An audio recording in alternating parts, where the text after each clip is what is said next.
Hello guys, magluluto tayo. Ito pala yung food namin. Yan. So, mamaya magluluto tayo ng pagkatapos yan, ito tsaka egg. Yan, malapit na maluto. Wait lang. Ito, luluto tayo ng baon natin.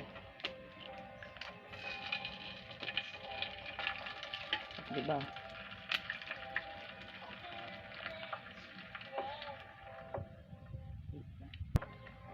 Lagyan natin ng asin. Kunting asin lang. Kasi bawal lang maraming asin. Yan, baliktarin na natin. So, ang ginagamit ko pala ganito kasi ang fan natin is baka ano siya, magkaroon ng gas-gas. Baliktarin ko lang muna. Isang kamay lang kasi ginagamit ko. Eto, baon pala natin to guys ha. Yan. So, nagluluto ako para malinis ang ano natin. Kung hindi man malinis, o syempre, makatipid na rin, ganon. Yan, baon natin to kasi morning ako ngayon. So, maaga na, alas 4 na pala. Tapos, luto tayo ulit. So, tuloy-tuloy lang yan. Ito namang pagkain ko ngayon.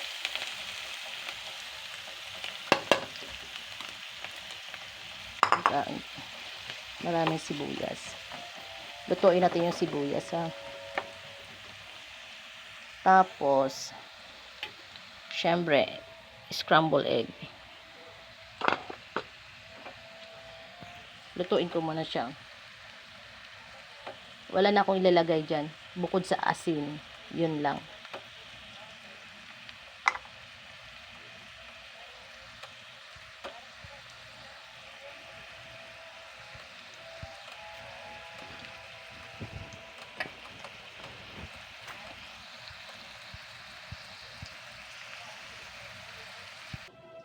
Ayan, nagbati-bati tayo na.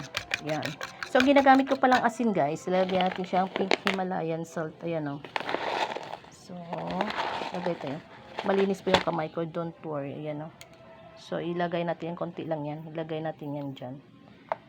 Nagluluto pa kasi ako. Pinapalambot ko pa yung sibuyas. O, diba? Yan. Maganda yan sa katawan natin. So, yan ang mga ginagamit kong asin. So, mix muna. Yan hanggang maluto.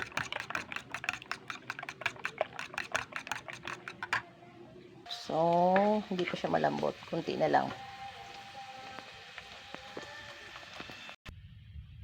Lagay na natin yung itlog natin. Ganun lang. Scramble na siya.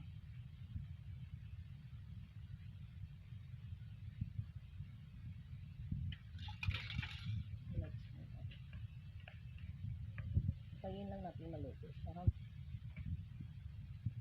Sarap to. Sa mga dating ayoko nito. Ito. Ayoko niya. Dahil pero ngayon, syempre gusto ko na siya. Masustansya. Ayan, ganyan na siya. Ganyan siya, oh. Masarap na siya.